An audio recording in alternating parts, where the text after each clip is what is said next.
Hello everyone, welcome to today's episode of Let's Talk Footy.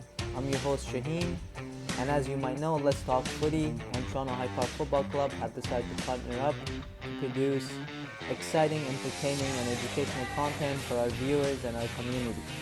Today I'm sitting here with some of the High Park coaches, and we're going to discuss and talk about what we've been up to during the isolation, what the club has been offering for our players.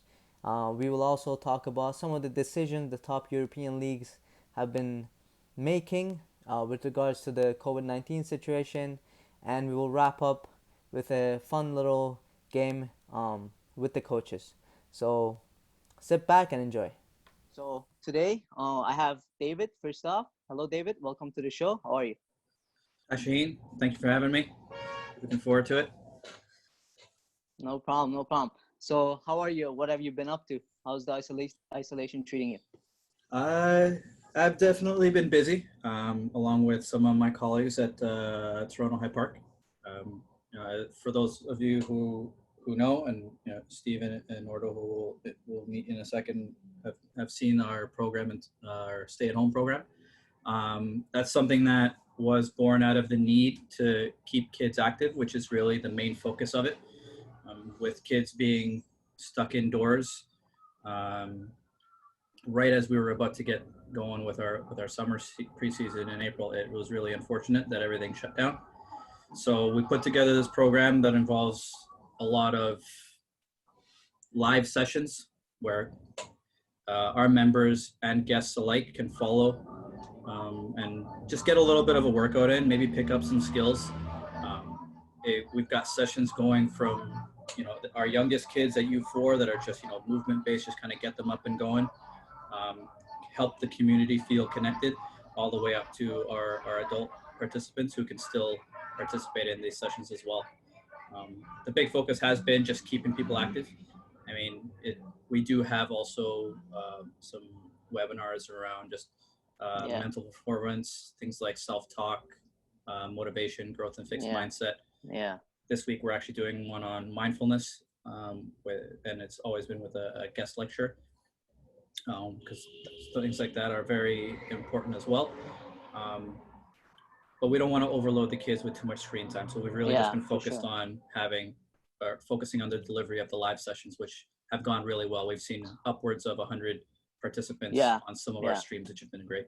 Yeah, no, it's fantastic. The participation has been great, and I've received as a coach, received a lot of positive feedback from parents and from the players saying, it's good to keep them active, but also not overdoing it, especially kids are, going back to their schooling online, obviously. But yeah, it's been great. Nordo, how are you, man? I'm good, Shaheen. Thanks for having me out as well. How are you? It's my pleasure. I'm great. So what have you been up to? Trying as my best to keep things as normal as possible. So as tough as that is with no soccer on, just trying to homeschool my daughter. I feel like there's a lot of schoolwork that's been given. I think it's more than that's given on a day in school, but that kind of stuff. Staying involved with my team, having bi-weekly Zoom sessions just to keep things social, get them to see each other. They've got a workout program that they've been doing. It's a 7-day workout that has each day has specific workouts, specific rest days. Trying to work out myself as well, and then trying to better myself as a coach as well. So trying to get on as many webinars and coaching sessions as I possibly can. Sure. So trying to keep as close as a semblance to normality as I possibly can. That's fantastic, man. That's fantastic. Yeah, there's a lot of good webinars and stuff going around right now online. So I think we can all take stuff from it for sure. And Steven, how are you, my man? I'm fantastic. How about you, Shaheen? I'm great. What have you been up to? Trying to work as much as I can. My regular job is working at the Canadian Premier League, so that's always fun. Mostly doing that. Trying to stay healthy. That's basically it. Trying to play Scrabble. As many board games as I can to try and stay sane as well. So I've picked up a few good words as well along the way. feel free to use them if appropriate. Yeah, I definitely will. Definitely will. I've been picking up video gaming and puzzling. So Oh yeah. Yeah, that's been good. I've been playing some FIFA myself, to be honest. It's actually fun. Nice. It's good to have the time. Learning how to play out of the back through FIFA, isn't that right, Shaheen? Exactly. Before I can teach it to my players, I gotta learn it myself. Yeah. What? So I want to ask everybody, what is one thing that you guys have been trying to learn, during the isolation? Might not be, anything to do with soccer, but for example, I've been trying to learn how to cook. I've never cooked in my life before, but for the first time, I think it was last week, I cooked rice, which is actually apparently hard to cook. So turned out really. It is not hard to cook, but okay. Good for you, Shaheen. Good for you. Yeah, I'm proud of you. And everyone's got to start somewhere, right? This It's is a start, true. exactly. We all started not knowing how to kick a ball, so. Yeah, I still don't. But... Did you learn how to boil water as well, or what? Yeah, like it has to be depends on how much time you have. It has to be on the right. David, have you tried anything new? I don't know if I tried anything new per se, but there's definitely been a lot of learning with all of this remote learning that we've had to put on. For sure. Like yeah. learning all the nuances of Zoom and how to get things streaming online, and just like the nuances that come with delivering a remote program and the planning that goes into it. There's limited things that you can do through remote programming. Not everybody's got the same amount of space.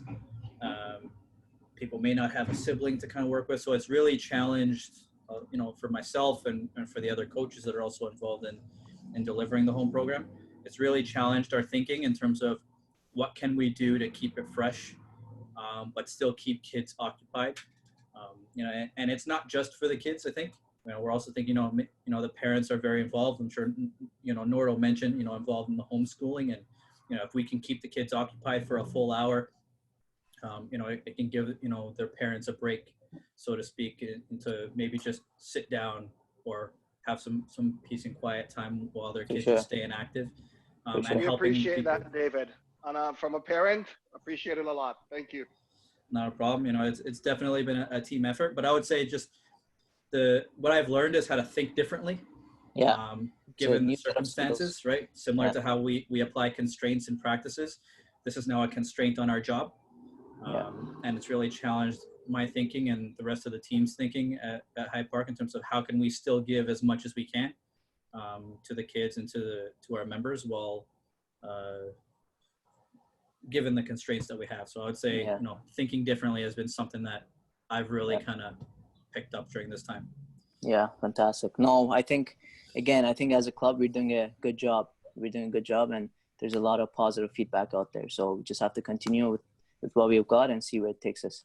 Nordo, since you don't think cooking rice is that difficult, along with Steve. I was the one that said that too. I know. But I said the same thing. Cause I don't know, my mom's a chef, so.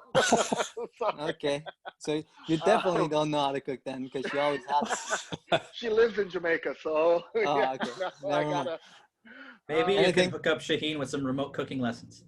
There we go. You probably have to some WhatsApp or Zoom lessons for sure. I would love that. Anything you've mastered? Mastered, not yet. Trying to get to it. So there are two things really that I think I've really been focused on. First off, I've never really been the gym or workout type. All my life playing soccer and everything, my workout has always been on the field. And, I always dreaded, even going to the gym. It just was never fun and I could never get into it. Yeah. But I mean, since this lockdown and not being able to really go out and do and play and be out in the field, I've been trying to focus more of getting that motivation and I think more so self-discipline to actually get some workout done, right? I'm at home, in my gym. I've got my space set up in my basement where I'm really trying to push where I can, get at least 3-4 days of proper workout done. So that's one thing that I've really been focused on. A second thing I think is an aspect of the game that I've tried to really zone in on, and that's just the all the information that flows through the game. So all the statistics, right? Yeah. So that I know Ilya at UFT really focuses a lot on statistics and uses that a lot in his coaching, and that's something that I've really started to focus on. Just seeing where are these numbers, where as great goal scoring, for example, right? As great as goals from all those shots from outside the box, these might be some of the best goals you can remember. But the best goal scorers we all remember are the ones who are getting those tap ins from inside the Yeah. box, and these are where statistically that red zone where most of the goals are scored. So just looking at all these different statistics and seeing how that can shape my coaching and some of the information that I pass on. So those For are the sure. two things I've been focused on. For sure, man. For sure. I couldn't agree with you more. I was always that player. Right place, right time, scored all those goals. So I completely. Yep, me. I want to see proof of that. Proof of my goals. Proof that you're a top goal Just scorer, as you're YouTube- insinuating right now. YouTube, man. YouTube. Just look up my name. You'll see it all. He has sauce on the field, but no sauce on outside the field. What about you, Steven? Anything you've So tried? actually, speaking of what Norda was mentioning with the data and stuff, I basically do that on a daily basis for my work. So by all means, if you want to chat about that outside the podcast, by all means, that door is open for you. But so in terms of what I've been doing in terms of free time, I've been not so much started something new, but sort of more, I guess, reinforcing what I already wanted to sort of go towards, which was website coding and stuff like that. So HTML, CSS, stuff like that. I've been pushing that a bit more, even on the weekend. Like I've been working towards building my own website, and so it's almost done. There's a couple more things to get finished, but hopefully it'll get launched by Monday. So look out for that. That's great news. That's good. That's good. Mm-hmm. Awesome, man. Good for you. Good for you. I learned HTML when there was MySpace. Oh wow, Back in the throwback. day. Yeah. That's fantastic. Next, I wanted to see if you guys have anything to say about if you want to talk about the European leagues. It seems like to me there's different decisions. Obviously, the Dutch canceled it. France, PSG just became champions. I think that was a bit of a surprise, and that was very interesting. But I think Italy, I just read the teams they've received good news that they can go back on training on Monday. So I don't know the details about that really, but I think Spain is looking to do the same mid-May maybe. So what are your views on that? What are your thoughts, David?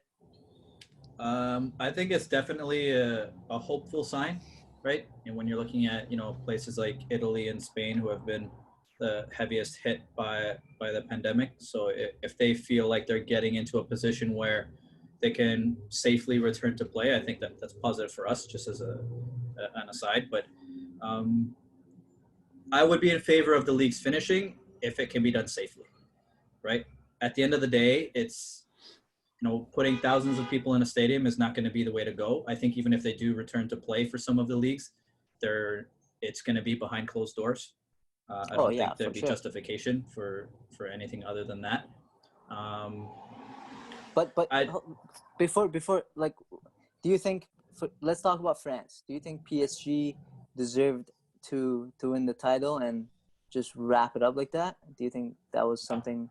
No, because when you sign up for the league, you agree to we're going to play X games and a winner is going to be determined after X games or something of that nature, right? There's the ruling. Unless there's something in the agreements there in the league between the league and the teams that says, in the event a league can't be finished, but we've reached a certain percentage, whoever's currently in the lead will be the winner. Then if that's the rule, that's the rule, right? But I'm sure Liverpool fans are really kind of looking towards that and hoping the same thing happens in England if they can't finish the season, because for all intents and purposes, Liverpool is at that point, right? That's a big one, man. That's a tough call, though, David. I mean, because with things that are happening now, it's unprecedented, right? It's never been seen before. So I'm sure moving forward, there might be clauses like that in some of these leagues, but no one's experienced this before. So it might be a little bit of a tricky situation. And for me personally, I think I think each league and governing body, they need to look at it and look at these leagues on, on a situational basis. I don't think we should use one brush to cover everything, right? And the examples I give is for French league, for example, right? I think both them and the Dutch, I think their hands are tied in whether they can finish the league or not. I think the government has said nothing, no sport until September 1st. Right, so there's no possible way they can continue to play in, even if UEFA says they're going back into playing finishing leagues. They can't, because the government has said that can't happen unless they're playing outside of the country. But if they can't finish the league, they can't. Yeah, like, PSG winning the league, and then there's teams that are being relegated. So that's you know the what I mean? point I'm making. Is that fair. I agree with that. So I don't think PSG should have won, because looking at the standings, there's still a battle going on there. And they said they use these, multipliers or whatever it is to decide. It was points per game. Huh? It was points per game that they determined the title and Champions League and so on and so forth. It's like win percentage or whatever the case may be. So, yeah. But, I mean, I don't think that PSG should have been crowned champions. Yeah. But then if you look at Liverpool, I mean, I think they're 3 points away from being mathematically not able for anyone to catch them. So I think on that case, I think it might be unfair to then say you have gained such a huge lead, and I'm a Man U fan. I'm a Man U fan, so I'm not saying this because I'm a Liverpool fan. That's a bit of a sad news there. Yeah, you know what? For another discussion. I don't think you should have mentioned that. I look at it as, if I'm in that team, if I'm in that team and we've done all this work and we've been waiting 20 years and we're that far ahead and we've dominated that much, for something like this to come and then say, you know what, we can't win it and you got to go and do it again next year. Who knows if we'll be able to win it again next year? Right? Yeah. We've already shown our hand. We've played our cards. This is what we can do. It'll be tough.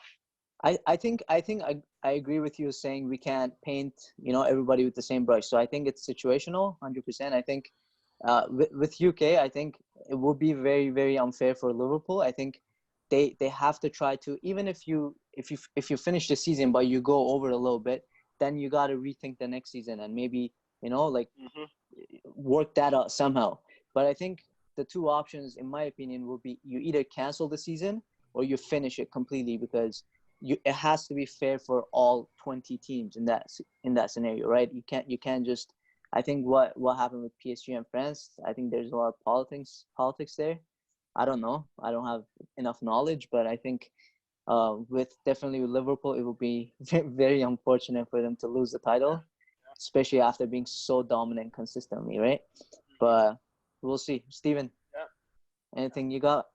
Thoughts on everything?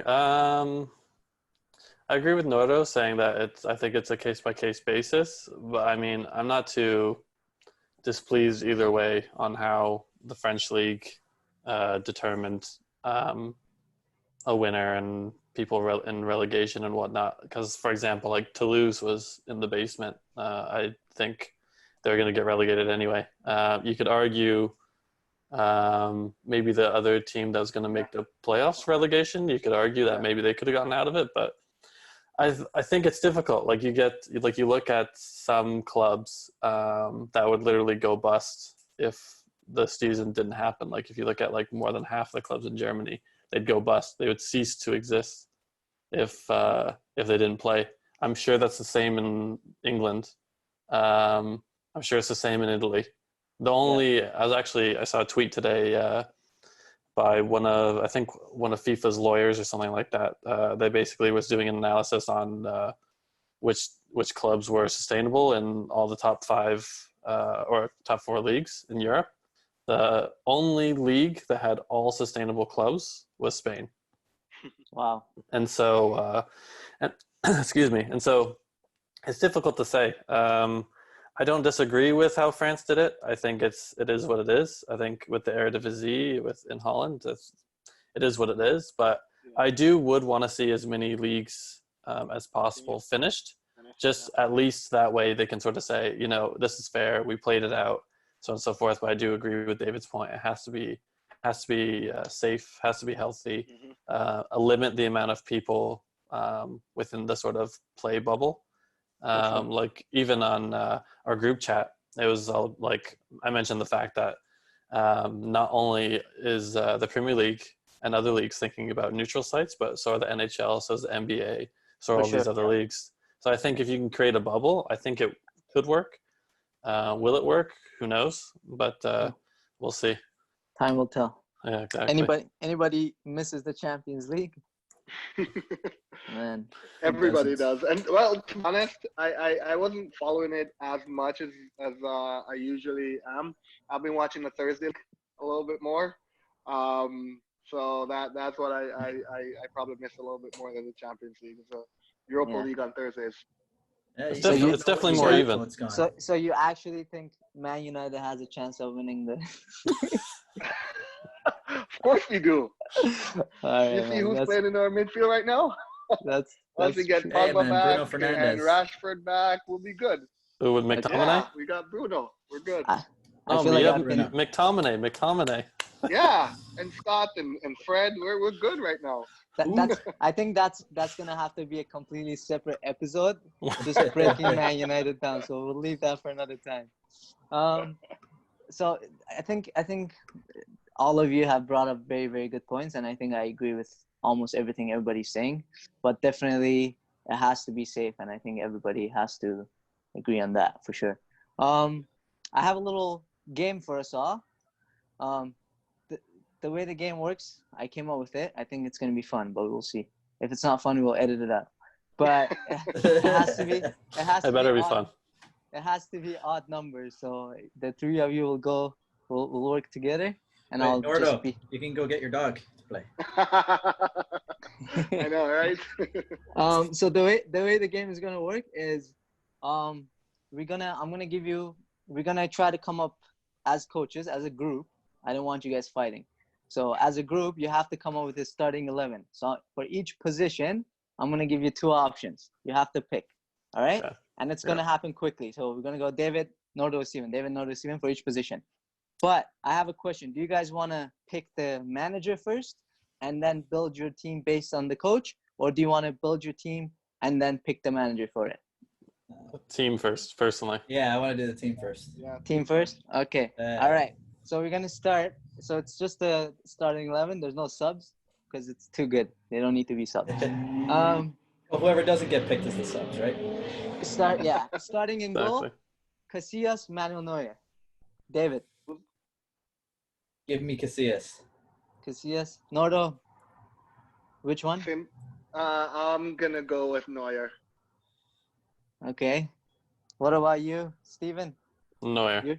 Neuer? Ah, that's unfortunate. That leadership from Casillas, guys. No, That's man. what The arm save that Neuer did against Ronaldo point blank, one of my favorite saves ever. All right. Don't get me wrong, Casillas is great, but I gotta go with Neuer. For speed. Let's move on. Let's move on. Exactly. Right back, Danny Alves or Alexander Arnold? David, Oh. quickly, just very quickly. Give me Alves. Alves, Nordo, Yeah, that's a tough one. Alves. Steven. I think Alves wins, but Steven, I want to hear. Yeah, your- no, I'll do Alves as well. Alves He is? deserves it. The career. All right. I haven't First seen center enough back. from Arnold yet. First center back. Van Dijk or Ramos? David, Van Dijk. Van Nordo, Dijk, easy. Steven. Same. And oh man, you guys are haters. No red cards. Ramos. Yeah, exactly. Okay. That being don't wanna said, go a man down. We That want to being finish said- the game with 11. yeah, that being said, Ramos has more goals, career goals than Danny Welbeck. Thank you. Great point. Second center back, Puyol or Chiellini? David, Oh, Puyol. Puyol, easy. Puyol. Steven, you agree? I think I got to give the locks some love. So yeah, Puyol. Now, see, Left back. if you had put up Puyol versus Van Dijk, that would have been interesting. Yeah, that would have been tough. This is it's only getting harder, guys. All right. Left back, Roberto Carlos, Maldini. Oh. Depends on what kind of. Do you want to go all attack? Okay, give me Maldini. I take All right. Maldini. Nordo? If we get a free kick outside the box, who would we run on it? Gotta go Roberto Carlos. Okay, Carlos, Steven, you're the decider here, man. I want Maldini. Yeah. Maldini it is. Maldini gives you that extra of if some you can play him in the middle as well. We got to think about that too. Mm. Okay. All right. You're not the coach, though, so let's see. We're the GMs, though. We're the GMs. So Exactly. the physical presence in midfield, Gattuso or Roy Keane? Neither. You gotta pick one. You got to pick one, David. Can we start with somebody else for the midfield? No. I've always been a fan of Gattuso. I'm sorry. Nordo. In midfield. That is a tough one because we only have 11 players and we want to make sure we keep 11 players. So, but I still gotta go with Roy Keane because his leadership and ability to bring the other players with him. I gotta go with Roy Keane. Man United fan right there. Steven? Gattuso if I have to choose. All right. Sorry, Nordo. Alonso or Pirlo? Hey. Zabby? Yeah. Yeah. Killing me. We're talking like playing as like an 8, right? Yeah. Well, It sounds like a 4-4-2. Yeah, like what's the formation here? Give us some it's context. 4-3-3. It's 4-3-3. 4-3-3. Okay, so it's an 8. Yeah, it's an Yeah, 8. the formation will be 4-3-3. I'll take Pirlo in that. Nordo, you? Pirlo. Steven? It doesn't even matter. I'd pick Alonso, though. I still want to hear your thought. Maybe Okay. Steven can have first pick on this next one. Yeah. No. All right. Steven. Pressure on him. Steven, Lampard or Gerrard? Go. Quick. We don't have much time. With who are the other two midfielders? Gattuso Gattuso and and Pirlo. And Pirlo. I'd say Gerrard then. Nordo? Lampard. He's gonna get us more Yeah, goals. Lampard. David? Lampard? Yeah. All right. I like Jared in a deeper role. We're If I'm playing going a into 10, the give me Lampard. we're going to the front three. All right. Ronaldinho, Zidane. Where? In the front. Somewhere in the front. Depends on how you want to play around with it, but Sure this is a Yeah. 4-3-3? David, let's go, man. Give me Ronaldinho. Nordo? I love that guy. Shoot. Yeah. You know what? I'm gonna go with Zidane. I'm a big Brazil fan, but I feel like Zidane will give more leadership than Ronaldinho will. Okay. And Steven, you're the decider here. Crap. Let's say Ronaldinho for talent, but I would rather have Zidane's leadership, like what Nordo's saying. Zidane? Is it Zidane? No, Three. I gotta go Ronaldinho. All right. We got Ronaldinho others. it We is. got others for leadership. All right. Pele or Maradona? David. Like I only kind of know Pele from like stories and stuff. I haven't seen him play, but I've seen some stuff from Maradona, so I'm gonna have to go with Maradona. Nordo. Pele. Steven. Pele. Maradona's too crazy. So Ronaldinho. Yeah, but No, but come on. you wanted Roy Keane in there, right? We can't have two Yeah. crazies. All right. And the ultimate. Well, And here the we go. ultimate. Messi or Ronaldo? David. Ronaldo. I saw that coming. Nordo. Well, I mean, considering, so I'm looking at the team right here. And Mhm. I've got Pele in the head up front. We have Ronaldinho on one wing. So, I mean, we got to balance it. I would want to go with Ronaldo, but because of the team structure, we've got a right footer and we got to go with the left footer on the other side. So that's the only reason I'm going with Messi. Okay. Fair enough. Good analysis. Steven, you decide. Messi, hands down. Easy. All right. That's unfortunate. All right. And who are we going to pick to manage this team? Klopp or Pep Guardiola? David. I gotta give us the run through of who we picked again. So you have Neuer net, Alves right back, Van Dijk and Puyol in the middle, Maldini left back, Gattuso, Pirlo in the middle with Lampard, and up front we got Ronaldinho, Pele, and Messi. Yeah, I'm gonna have. So it's between Klopp and Pep. And Pep, yeah. Some of those players, they're not going to press the way Klopp wants. I'm going to have to go with Guardiola. All right, It's got to be Pep. I'm going the opposite because I don't think we need that much tactical with this team. It's just the passion, and I think Klopp's going to bring that passion out of them. So I'm going to go with Klopp. Oh my God, Steven again. Steven, man, you're putting in Oh man. That's the thing. I think the defense and with Gattuso, it's very like Klopp would do well with it, but then the front, it's like no, you need Guardiola for that. And it's just so disjointed. I'll say Klopp only because I want to make the point of saying I think there will be more of a lean towards the psychological aspects of coaching as opposed to the tactical side of things, because I think everyone's standards of game understanding will go high, but then I think it will be more about catering to certain personality types and so on and so forth. And I think Klopp is more geared towards that as opposed to Guardiola. But anyway. Yeah. All right, like Klopp it is. I agree. Klopp it is. All right, guys, thank you for that. I think we got a all-star team here. I don't know if they will ever win anything, but we'll see. Too many personalities. I wanna ask our viewers, our players, if they're gonna listen to this or watch this. I want them to let us know if they agree with the coach's decisions or they disagree. If there's any other option they would have instead of any of these players. So please let us know. Thank you, David, Nordo, and Steven, for taking the time and being on the show. It was a pleasure to have you. Lots of good discussions. All right, that's it for today. Thank you for listening and watching. If you have any questions or if there's a favorite coach that you want to see in the future episodes, please let us know in the comment section below. Give us a little thumbs up, and we will see you next time. Take care.